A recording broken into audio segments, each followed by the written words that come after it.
Hello everyone. आज हम class 10th का chapter number 2 acid bases and salts इसके इंडेक्स क्वेश्चन को सॉल्व कर रहे हैं। If you like my video please like share and subscribe. Okay, तो क्वेश्चन स्टार्ट करते हैं। क्वेश्चन है हमारे पास में, you are giving 3 test tubes. हमारे पास में 3 टेस्ट ट्यूब्स है, ठीक है। एक में हमारे पास में क्या है, डिस्टिल्ड वाटर। 1 टेस्ट ट्यूब में क्या है, एसिडिक सॉल्यूशन। नेक्स्ट में क्या है, बेसिक सॉल्यूशन।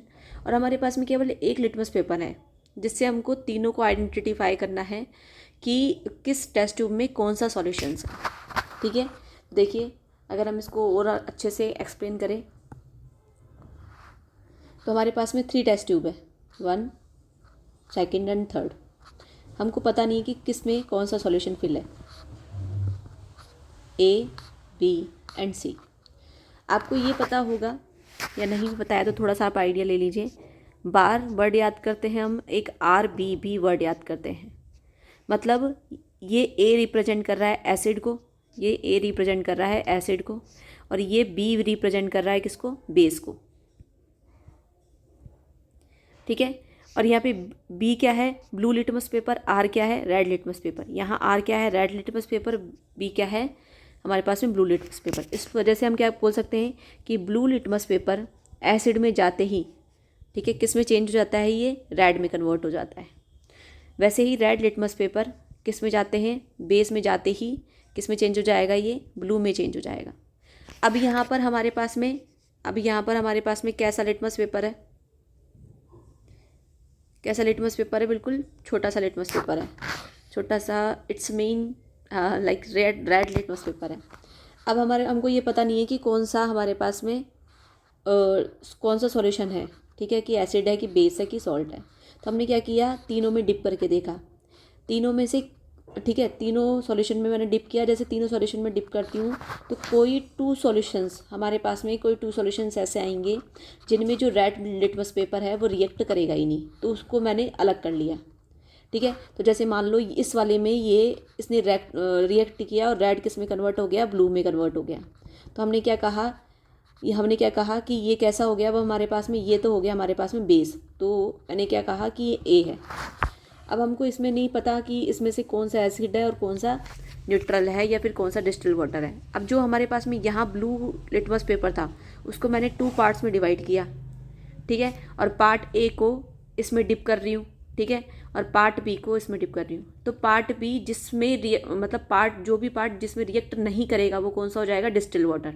क्या हो जाएगा, डिस्टिल वाटर। और जो भी पार्ट जिसमें रिएक्ट करेगा, ब्लू किस में चेंज हो जाएगा, रेड में चेंज हो जाएगा। ब्लू किस में चेंज हो जाएगा, रेड में। तो जिसमें चेंज करेगा वो कौन सा सॉल्यूशन हो जाएगा, एसिडिक। तो मैंने मान लो पार्ट ए इसमें चेंज हुआ तो हमने क्या कहा, ये कैसा सॉल्यूशन हो गया, एसिडिक, और ये कैसा सॉल्यूशन हो गया हमारे पास में, डिस्टिल्ड हो गया। तो इस तरीके से आप क्या कर सकते हैं, इसका सॉल्यूशन निकाल सकते हैं, ठीक है, एक ही लिटमस पेपर से, ठीक है। देखिए हमारे पास में क्या है,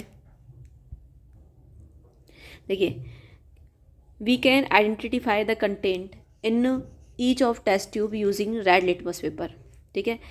this can be done by noticing the colour of change in litmus paper. कैसे कैसे करेंगे, on litmus paper 3 solutions in the test tube are poured separately. तो हमने धीरे धीरे तीनों सॉल्यूशन में उसको डिप करके देखा। तो जिसमें आपके पास में रेड लिटमस पेपर ब्लू में कन्वर्ट हो गया वो कौन सा सॉल्यूशन हो जाएगा, हमारे पास में बेसिक सॉल्यूशन हो गया। अब जो मैंने क्या करा, जो ब्लू में चेंज हुआ जो लिटमस पेपर, उसको मैंने 2 पार्ट्स में डिवाइड कर लिया। और फिर मैंने क्या किया, वापस एक्सपेरिमेंट करके देखा। जैसे मैंने एक्सपेरिमेंट करके देखा, जो लिटमस पेपर ब्लू से रेड में कन्वर्ट हो गया वो कौन सा सॉल्यूशन हो जाएगा, एसिड। उसके बाद में जो बचा हुआ है जिसने कलर चेंज नहीं करा, ठीक है, रेड और ब्लू दोनों ही चेंज नहीं करा, वो कौन सा हो जाएगा हमारे पास में, वाटर हो जाएगा। एक नोट दे रखा है यहाँ पर कि जो डिस्टिलेशन करते हैं, मतलब जो भी हम वाटर डिस्टिलेशन करते हैं उसका pH तो 7 होता है, पर जैसे थोड़ी देर बाद में हम उसके कुछ आवर्स मैंने उसको रखा तो क्या हो जाएगा, वो कार्बन डाइऑक्साइड क्या कर लेगा, एब्जॉर्ब कर लेगा। और CO2 जैसे ही वाटर एब्जॉर्ब करेगा, ठीक है, CO2 जैसे ही वाटर ऑब्जर्व करेगा तो ये क्या कर लेगा, हल्का सा एसिडिक कंटेंट बना लेगा। तो ये क्या हो जाता है, उसका pH कितना हो जाता है, 5.8 हो जाता है। ये तो आपके लिए नोट है, तो ये क्वेश्चन का सॉल्यूशन यहाँ तक है। नेक्स्ट हमारे पास में क्वेश्चन कि why should curd and sour substances not be kept in brass and copper vessel. तो ब्रास और कॉपर वेसल्स में हम इनको क्यों नहीं रखते हैं? ठीक है, हम जानते हैं कि जो एसिड और बेस है, एसिड और बेस है, एसिड हो या फिर बेस हो, किसके साथ में रिएक्ट करते हैं? मेटल के साथ में। ये मेटल के साथ में जैसे ही रिएक्ट करते हैं क्या बना लेंगे? एक तो सॉल्ट बना लेंगे, साथ में क्या रिलीज़ कर देंगे? H2। तो अगर मान लो हमने कोई भी एसिडिक सब्सटेंस को हमने मेटल के वेसल में रखा तो वो उसमें से H2 गैस रिलीज़ होगी और सॉल्ट बन जाएगा, जो कि हमारे लिए अच्छा नहीं होता। कि curd and sour food substances contain acids, तो उसमें क्या होता है? एसिड होता है। Acidic substances combine with metal and this reaction turns food into poison, तो किस में कन्वर्ट हो जाता है? वो पॉइजन में कन्वर्ट हो जाता है, जो हमको क्या कर सकता है? हमारी हेल्थ को क्या कर सकता है? डैमेज कर सकता है। नेक्स्ट क्वेश्चन है, which gas is usually liberated when an acid react with metal. तो अभी मैंने आपको बताया है कि क्या कि मेटल किसके साथ में रिएक्ट करता है? एसिड के साथ में। क्या बना देता है? सॉल्ट और हाइड्रोजन गैस बना देता है। और आप हाइड्रोजन गैस की प्रेजेंस को कैसे टेस्ट करेंगे? तो हम क्या करेंगे? जलती हुई कैंडल पास में लाते हैं, तो जैसे जलती हुई हम कैंडल को पास में लाते हैं तो वो क्या होगा? पॉपअप साउंड के साथ में, पॉपअप साउंड के साथ में क्या होगी? वो कैंडल क्या होगी? बर्न होगी। ठीक है, कैंडल क्या होगी? वो बर्न होगी। ठीक है, तो पॉपअप साउंड के साथ में क्या होगी? बर्न होगी। तो कैंडल बर्न, कैंडल बर्न्स, आप ये लाइन भी लिख सकते हैं with popup sound, popup sound. Next question हमारे पास में, metal compound A reacts with dilute hydrochloric acid. कोई कंपाउंड हमारे पास में ए किसके साथ में रिएक्शन कर रहा है? हाइड्रोक्लोरिक एसिड के साथ में रिएक्शन कर रहा है और कुछ बना रहा है हमने। The gas evolved extinguish a burning candle. ये गैस जो निकली है अभी अभी, उसने क्या किया? एक कैंडल को, जलती हुई कैंडल को ना क्या कर दिया? बुझा दिया। ठीक है, right a balance chemical equation for the reaction if one is compound formed is calcium chloride. कि इनमें से कोई, मतलब जो भी प्रोडक्ट बना है हमारे पास में, उनमें से एक कौन सा है? कैल्शियम क्लोराइड है।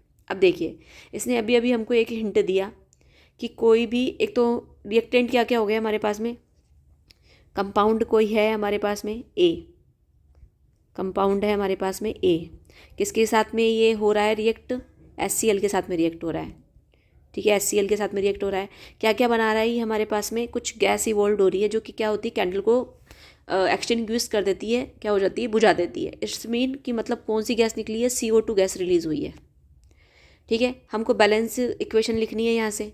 और दूसरा जो कंपाउंड बन रहा है हमारे पास में क्या है? कैल्शियम क्लोराइड है, CaCl2। तो यहाँ से ये जैसे Ca आया, इसका मतलब है जो कंपाउंड है हमारे पास में कैसा होगा? कैसा होगा? कोई कैल्शियम वाला होगा। और यहाँ से जो गैस रिलीज होती है CO2, इट्स का मतलब है, मैंने आपको कहा था, जब भी कार्बोनेट वाला कंपाउंड होता है, कार्बोनेट वाला कंपाउंड होता है और अगर आप उसकी रिएक्शन कराते हैं तो CO2 गैस निकलती है। तो हम कैसे रिएक्शन लिखेंगे इसका? कैसे लिखेंगे? देखिए, CaCO3, ठीक है, किसके साथ में रिएक्शन कर रहा है? HCl के साथ में रिएक्शन कर रहा है। क्या बना रहा है? CaCl2 बना रहा है। साथ में कौन सा गैस रिलीज हो रहा है? CO2। अब बैलेंसिंग करनी है हमको। ठीक है, देखिए कैल्शियम कितने हैं यहाँ पे? सॉरी, क्लोरीन कितने हैं? 2। ठीक है, तो हमने यहाँ पे लिख दिया 2। अब यहाँ पर है ना, एक ऑक्सीजन बचा, क्योंकि CO2 तो यहाँ रिलीज हो गई, कैल्शियम यहाँ काम ही आ गया। तो 2 हाइड्रोजन बच रहे हैं, 2 hydrogen and 1 oxygen is remaining. Then क्या हो जाएगा हमारे पास में? H2 हो जाएगा। क्या हो जाएगा? H2। तो ये हमारी बैलेंस इक्वेशन हो इस तरीके से। नेक्स्ट है हमारे पास में क्वेश्चन,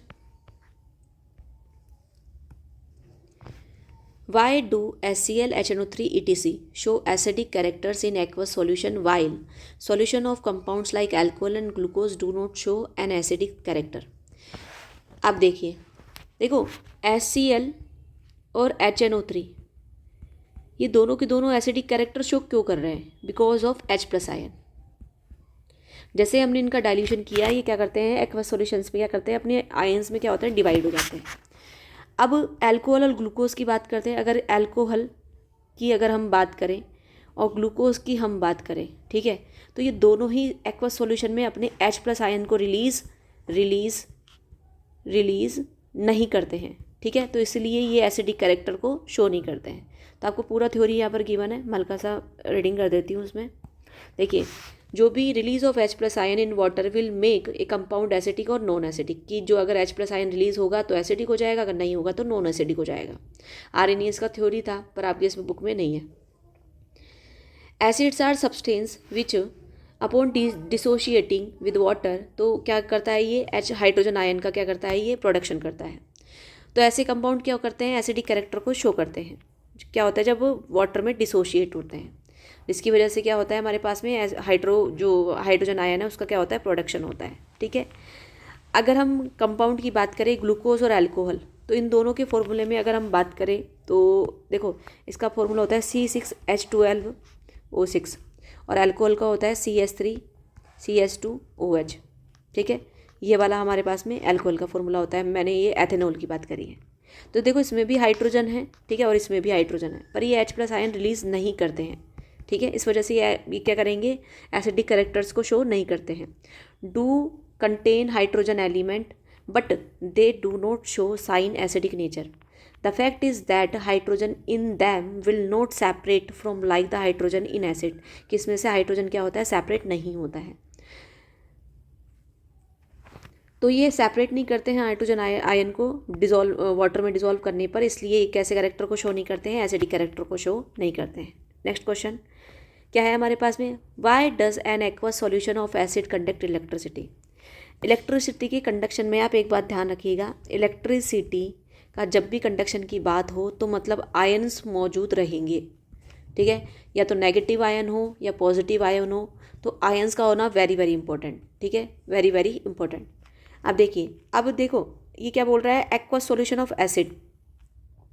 एसिड क्या करता है H+ आयन देगा, एसिड क्या करता है H+ आयन देता है। ठीक है, it gives H+ ion, so it show the conduct of the electricity, the conduction of the electricity. देखिए आप एक बार, हम क्या बोलेंगे, charge particle are responsible for the conduction of the electricity. अभी मैंने बात करी है पॉजिटिव नेगेटिव की। These charge particles called ions, हम इन चार्ज पार्टिकल्स को हम क्या बोलते हैं आयंस कहते हैं। अगर पॉजिटिव है तो उसको हम बोलेंगे कैटायन, और अगर नेगेटिव है हम उसको क्या बोलेंगे एनायन। ठीक है, are the reason behind the conduction of the electricity in acid. तो एसिड क्या करता है, जैसे ही वाटर में अगर आप उसको या उसका एक्वस सॉल्यूशन बनाते हैं या उसको डाइल्यूट करते हैं तो वो क्या करते हैं H+ आयन को देते हैं, इसलिए वो क्या शो करेंगे, इलेक्ट्रिसिटी का कंडक्शन शो करेंगे। नेक्स्ट हमारे पास में, why does dry HCl gas not change the colour of dry litmus paper. हाँ जी, ये देखिए मैंने क्या करा, एक बीकर लिया जिसमें हमारे पास में कौन सी गैस फिल थी, हमारे पास में HCl गैस फिल थी। HCl गैस का ये बिल्कुल मतलब नहीं है कि ये H+ आयन्स में और Cl- में डिवाइड रहेगी, नो बिल्कुल नहीं। इसको क्या होता है, मीडियम चाहिए होता है, मतलब डिवाइड होने के लिए, मतलब जैसे एक्वस सॉल्यूशन हो गया। अब हमने लिटमस पेपर भी कैसा लिया है, ड्राई लिया है। ठीक है, अब जब हम लिटमस पेपर भी ड्राई लेंगे, ये भी एसिड, ये गैसियस फॉर्म में है। ठीक है, तो इसमें कोई भी H+ आयन सेपरेट नहीं होंगे, कोई भी H+ आयन सेपरेट नहीं होंगे। तो कोई भी H+ आयन सेपरेट नहीं होगा तो लिटमस पेपर कोई भी कलर चेंजिंग शो नहीं करेगा। ठीक है, देखिए आप, HCl does not give out hydrogen ion, therefore HCl does not show any acidic behaviour and the colour of the litmus paper remains the same on reacting with HCl gas. ठीक है, तो हमने क्या बोला, क्योंकि H+ आयन, हम क्या बोलेंगे यहाँ पर और थोड़ा सा लिखेंगे तो हम क्या बोलेंगे आगे कि because litmus paper is dry, litmus paper भी ड्राई है और जो हमारा HCl भी वो किस में है, गैसियस स्टेट में है, तो वहाँ पर हमारे पास में कोई भी H+ आयन नहीं होगा। नेक्स्ट क्वेश्चन हमारे पास में, while diluting an acid why is it recommended that the acid should be added to water not water to the acid. देखिए आप कि हमने दो बीकर बनाए। ठीक है, एक में हमारे पास में है वाटर, दूसरे में हमारे पास में है एसिड। अगर हम इसमें वाटर ऐड करते हैं, ठीक है, जैसे हम इसमें वाटर ऐड करेंगे तो क्या होगा, ये जो एसिड है इसमें ये बाहर निकलेगा। और क्यों निकलेगा, क्योंकि जो ये वाली जो रिएक्शन होती है, अभी जैसे मैंने इसमें वाटर ऐड किया तो ये वाटर एकदम से जैसे इसके साथ में रिएक्ट करेगा तो ये कैसा नेचर का हो जाएगा, एक्सप्लोसिव नेचर का हो जाएगा। तो ये एसिड बाहर की ओर स्प्रेस आउट हो जाएगा, जिसका मतलब ये है कि आप इसमें बर्न हो सकते हैं, आपके ऊपर एसिड बर्न आ सकता है, आपके फेस पर, आपके कपड़ों पर, आपके ऑर्गन पर। अगर हम वाटर में ड्रॉप करके एसिड को मिक्स करते हैं ठीक है। तो ये जो रिएक्शन होती है यहाँ पर भी एक्सोथर्मिक होगी रिएक्शन तो, बट जो ये एक्सोथर्मिक रिएक्शन है वो एकदम से बाहर नहीं निकलेगी, इसलिए आपको रिकमेंड किया जाता है कि आप वाटर में एसिड को मिक्स कीजिए, ना कि एसिड में वाटर को। ओके, जब भी आप डाइल्यूशन करते हैं तो आप डाइल्यूशन करेंगे तब क्या करेंगे कि आप जब भी डाइल्यूशन करेंगे तो वाटर में एसिड को मिक्स करेंगे, ठीक है, दिस इज़ राइट, धीरे धीरे। और एसिड में वाटर को मिक्स नहीं करेंगे, ओके, दिस इज रॉन्ग। तो हमने क्या बोला यहाँ पर, while diluting on acid it is recommended that the acid should be added to water and not water to the acid, because if water is added to a concentrated acid it releases a huge amount of heat। ये क्या करता है, बहुत huge amount में heat release करता है, जो कि क्या होता है, एक एक्सप्लोजन नेचर का होता है, जो आपको एसिड बर्न कर सकता है आपके फेस पर, आपके क्लोथ्स पर, आपके बॉडी पार्ट्स पर। इसलिए it is safe to add acid to water. इसलिए सेफ होता है क्या कि एसिड को हम किस में ऐड करें, वाटर में ऐड करें, ना कि वाटर को एसिड में। नेक्स्ट क्वेश्चन हमारे पास में, how is the concentration of hydronium ion H3O plus affected when A dilution of N acid is diluted. कि हाइड्रोनियम आयन का कंसंट्रेशन कैसे अफेक्ट होता है अगर हम डाइल्यूट करते हैं किसी एसिड को। ध्यान रखना, ये H प्लस कभी भी फ्री स्टेट पे नहीं होता, ये क्या करेगा, वाटर मॉलिक्यूल के साथ में रिएक्शन करके H3O प्लस बनाता है, इसे ही हम क्या बोलते हैं, हाइड्रोनियम आयन बोलते हैं। होता ये भी एसिडिक नेचर को ही शो करने के लिए है, पर ये बहुत स्मॉल साइज़ का हो जाता है, इसलिए क्या करता है, हमेशा ये H2O के साथ में रिएक्शन करके ये बना लेगा। तो ये भी क्या करता है, एसिडिक कैरेक्टर्स को क्या करता है, शो करता है। अब ये क्या बात कर रहा है कि कंसंट्रेशन कैसे अफेक्ट होगी। फॉर एग्जांपल मेरे पास में यहाँ पे 10 H3O प्लस आयंस थे किसी सॉल्यूशन में, इस वाले एरिया में, ठीक है। अब मैंने जैसे इसमें डाइल्यूशन किया, जैसे मैंने इसमें क्या किया, डाइल्यूशन किया, मेरे पास मानो मैंने 500 ml क्या किया, वाटर इसमें ऐड किया। तो जैसे मैं इसमें ऐड करती हूँ तो क्या हो जाएगा, हमारे पास में जो बीकर है वो मान लो यहाँ तक फिल हो गया। जैसे बीकर यहाँ तक फिल होता है, अब जो H प्लस आयंस है वो 10 H प्लस आयंस इसमें हो जाएंगे। अब पर यूनिट एरिया में हमने बात करी तो अब हमारे पास में यहाँ पर कितने रह गए, 5 ही रह गए। तो जो पर यूनिट एरिया, ठीक है, किसका, हाइड्रोनियम आयन का, जिसमें हाइड्रोनियम आयन कितने प्रेजेंट है वो क्या हो जाएगा, कम हो जाएगा। अगर हम डाइल्यूशन करते हैं तो पर यूनिट एरिया में जो H प्लस या फिर H3O प्लस आयंस का जो कंसंट्रेशन है वो क्या हो जाता है, डिक्रीज़ हो जाता है पर यूनिट एरिया में। यहाँ पर पहले 10 थे, जैसे ही हमने डाइल्यूशन किया तो इस वाले एरिया में अब कितने रह गए, 5 रह गए, ठीक है। तो हम क्या बोलेंगे, पर यूनिट एरिया में जो कंसंट्रेशन ऑफ आयंस है वो क्या हो जाता है, डिक्रीज़ हो जाता है। देखिए, जब भी हम एसिड में वाटर को ऐड करते हैं